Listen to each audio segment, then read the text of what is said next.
Johnny Goryl has spent over 65 years in baseball as a player, coach, manager, advisor. He's done it all. I was thrilled to sit down with you last time. Thrilled to have you back. Thanks for joining me. Thank you, Castro. Can you explain a little bit about your role with the Indians? Well, it all started out many years ago as a young staff guy being asked to take an organization and move forward with them back in 1989. We were trying to get a foundation for player development, which at the time was not in the best shape as it should have been. And from that time, we ended up creating some continuity within the whole organization. The first few years that I was the field coordinator and also a temporary minor league director. And through them efforts and a lot of help from a lot of good people, we started moving forward with developing culture in the organization and developing a lot of young players who eventually changed the whole image of the Indians along the way. And after having about 4 100-loss seasons in the previous years, and then in the 90s, that's when everything came together, and we ended up winning a lot of ball games and winning some championships, and it was a heck of a ride at that time. And you are a bit of a bunting expert. I know I've seen some bunting competitions out here. Can you tell me how important is a good bunt? Well, I mean, first of all, to put that all in perspective, I mean, the bunting part of the game of baseball is no longer something that used to be a big thing back in the 50s and 60s. Today, there's more emphasis placed on big innings and 3-run home runs and such. But, you know, the only way a bunt will ever be asked of a player to execute is that he is able to get the job done, and the manager has the confidence in that being able to happen. And it usually doesn't happen with us. We don't encourage the bunt earlier than the 5th inning. We like to see it done a little further into the game, but we also like to see it done when we have runners at 1st and 2nd with nobody out, rather than a runner on 1st, unless it's late in the game in the late innings and we're in a tie game or we need a run to tie a game up. Absolutely, and I saw a bunch of the Hillcat players out there bunting away yesterday. I know there's been such an emphasis these days on power and flash. Right. But how do the guys do out there? They did terrific. I mean, Paul Hendricks, we've had it twice this year here that I've moved in on twice. On my last interview with you was part of that thing that we had to get done here. And Paul's won it both times with a very good effort and a very good technique, and he's done it real well. I told him yesterday, now the real test is going to come when there's pressure on the line and you have to produce under pressure conditions. So we'll see how that works out later. Yeah, a little bit of a difference from hula hoops to actual gameplay, right? Exactly. And like you said, this is my 2nd time sitting down with you. I could listen to your stories all day. The guys must just flock to you in the clubhouse for your knowledge and your stories, right? Well, I think they flock to me for different reasons. First of all, I love music. I'm a big country fan. I love Blake Shelton and a couple of the other female singers that I can't remember off the top of my head right now, but Blake always comes to mind because he's one of my favorites. And but the other thing that I like a lot is a song out there called Uptown Funk. Oh yeah. Uptown Funk has got to be my most favorite song of all time. And these kids, the last time I was in here, but you didn't get a chance to see that whenever we won a ball game, that Uptown Funk was played just before the game. It got them ready to go out on the field, and we had them pumped up, and they get a big kick out of me because I usually get carried away a little bit and start doing a few dance moves. And gotta get the camera in oh there. my God, no. But they have a lot of fun with that, and you know, they're a great group of kids here, and I always enjoy coming into Lynchburg. And these players are trying to make it to the majors. Can you tell me about when you got that call from the Cubs? Oh my God. That was back in 1957. I was in the Southern League, which was a AA level at that time. I probably had the best year I ever had with the bat. I ended up hitting 301, I think it was 301, and I had 19 home runs. I played shortstop, which is a position that I was never used to playing, but I played it the whole season. I guess I did fairly well, good enough that they wanted to put me on their 40-man roster. And as a result of that, there was a call up in September to take a look at me, and you know, from that time, then I went into spring training the following year, and believe it or not, Kestrel, the batting coach, the hitting coach for the team at that time was a Hall of Famer by the name of Roger Hornsby. Can you believe that? Anyway, listening to Roger talk about hitting and taking an interest a little bit in my talent, you know. I don't know if you've seen anything that was worthwhile, but it kept me around the game for a long time. Absolutely, and you've played with a number of Hall of Famers. Ernie Banks and Hank Aaron come to mind. Can you tell me what it's like to see those guys play every day? Well, the best thing that I remember, I played with Hank in the minor leagues. We both were in the Northern League at Eau Claire, Wisconsin. And Hank had joined our club. He had played in the Negro League down in Mobile, Alabama, got signed by the Braves and got sent into Eau Claire. And the thing that I remember best about Hank was he wasn't an outfielder, he was a shortstop, first of all. And the other thing which was unique about Hank was he hit cross-handed, which is a very tough thing to do. And yet he ended up hitting like about 330 and led the Northern League in hitting. And then the following year he went to Jacksonville, Florida, where under the got a manager there by the name of Ben Garrity, nice man, and took Hank and converted him to a conventional grip in the bat, and he ended up, well, being the all-time home run hitter in the game until Barry Bonds broke his record here. The rest is history. Yes, Aaron, definitely, right? yeah. Where was your favorite place to play?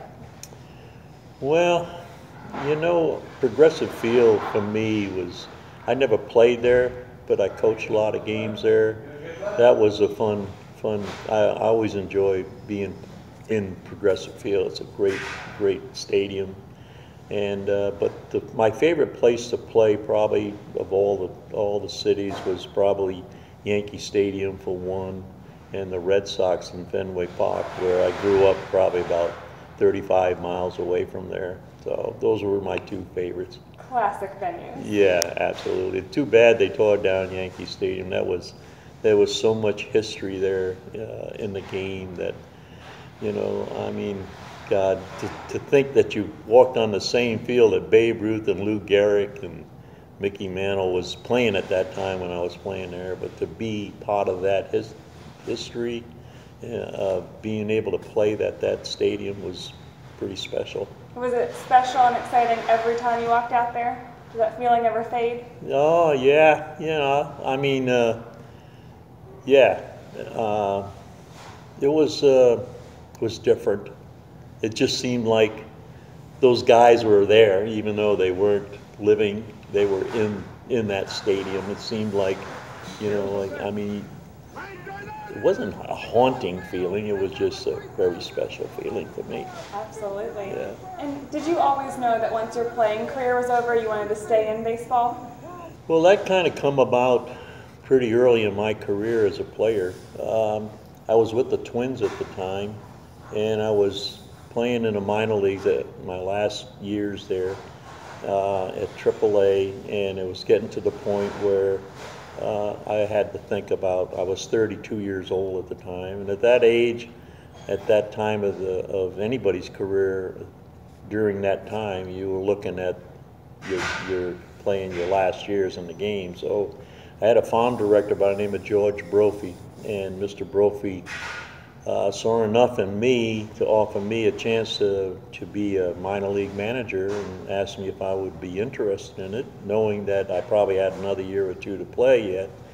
And I says, absolutely. I says, I want to stay in the game. So he gave me that opportunity. I ended up going to, well, I never did get to, I was going to Auburn, New York to manage in the New York Penn League, but that never happened because the manager out in Denver, Cal Ermer, he ended up going to the big leagues as the manager, and they had nobody to go in there and finish out the season for them in June, and asked me if I'd take a shot at it, which I did, and then I did well enough, they brought me back. Well, it ended up the following year, I ended up switching jobs with Billy Martin. Billy ended up replacing Cal Werner in the off season, and then excuse me, that was during the early part of the next season, and then when that happened, well, they wanted Billy to come down to the minor leagues and manage for a little while, and they took me and brought me up to the big leagues, and I became a coach up there. That's how I became a coach at the big league. So I've been very fortunate along the way. I've had a lot of good opportunities. Hopefully I took the best of most of them, and still here. Absolutely. And you've mentored so many players over the years. Do you have a few that stand out to you? Oh, I would just, you know what? Yeah, there's quite a few of them. I mean, I can't just single out a few. I mean, there's a long list, so many of them. But I was very proud of the way Jim Thome turned out. Jim Thome's going to be a Hall of Famer. Absolutely. And Manny Ramirez was another young high school kid that turned out to be a pretty good player. Fortunately, Manny got messed up with something, and he would have been a Hall of Famer as well, and may still be. But then you get kids like David Bell, who is now the bench coach for the Cardinals. Pretty special. Proud of that. And Johnny Peralta was another kid that, I mean, both those guys are 18 years old when I first got them. And, I got a message from David just 2 days ago, saying that he was working with Peralta to make a third baseman out of him because they took him from short to put him on third to make room for Diaz, a young shortstop they got from Cuba, to play every day. So David was out there working with Johnny Peralta, and they happened to do a drill that I did with both of those kids when they were growing up in our system, and it was called a drop ball drill. To this day, they still do it in certain organizations. We do it occasionally now. But from doing that drill, they brought my name into their conversation, and they were talking about it and talking about me, which made me feel pretty good. And then David turned around and told Johnny he was going to give me a call and talk to me, and he says, and Johnny turned around, he says, well, you tell my daddy I said hello. So the lessons just keep moving forward. Mm-hmm. So did your best baseball experiences come as a player or in your post-player career in any roles? Well, my most exciting time in my whole career was probably the '97 season when I was bench coach for Mike Hargrove, and we played the Miami Marlins in the World Series. Also was the most disappointing time because we ended up getting beaten extra innings in the 7th game that cost us the championship, World Series championship. But that was a very memorable time for me. I never thought I was ever going to be someone that's going to, teach the game to young players like I have been able to do. And I didn't know whether they'd listen to me, because I certainly didn't have the name that goes with being in the game like I have all these years. But you know what? It was just an example of you don't have to be a household name to be able to be a good teacher, or to be somebody that can do something in this business. And we get a lot of young players, that showed some, in that respect, some attribute to be able to do that themselves. And obviously your lessons, they listen to you. They're still using those lessons today. I hope they do. I always like to think they do. Yeah. Absolutely. Yeah.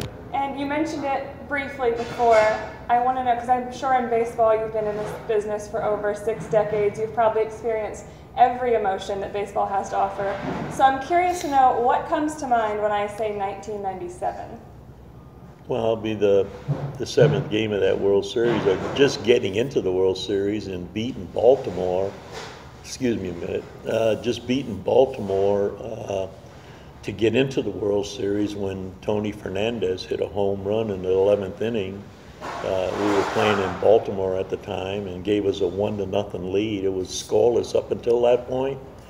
It was one of the best games I ever was involved in, and a lot of memories out of that game. One of them was that we ran a bunt defense, unbeknownst to me or Mike Hargrove, that Matt Williams and Omar Vizquel put together themselves, and Baltimore had runners at first and second in the bottom of the 7th inning, and Roberto Alomar was the hitter, pretty good hitter in his day, Hall of Famer as well, and we were kind of skeptical about Roberto bunting in that situation, and but he showed bunt on the first pitch, and he took it for a ball. So we didn't do nothing. We just figured that, we had him in a bunt. In case they did bunt, we were going to be able to cover the play. But Matt and Omar on their own ran what they call a wheel play, where everybody was moving on the infield and expecting Roberto to bunt, and he did. He laid the most perfect bunt. You couldn't roll it out there any better. And he laid it down there so good that Matt Williams, who broke in on the pitch, fielded the ball, and Omar was breaking to third base, got to third base, and Matt threw the ball to Omar for the force for the runner at third. One pitch later, there was a ground ball. We turned a double play, and we were in the dugout. We should have lost that game by all stretch of the imagination, but we didn't, and that was in the 6th game of that championship series. I imagine 1997, that postseason, you must have just felt every emotion. Well, from excitement to disappointment. Yeah, it was. I'm gonna tell you, during that fall of that year, the Indians Public Relations Department took the video and made a video of our series with the Baltimore, all the playoff games leading up to the World Series. Then they did every 7 games of the World Series on a video, and they sent it to every one of us. To this day, it's still wrapped in cellophane. I haven't opened it. I won't look at it. Maybe one day I will, but right now I don't even want to look at it. No need to revisit that. Yeah, you're right. I appreciate you joining me so much. It's been an honor to sit and listen to your stories. Thank you so much. Thank you, Crystal.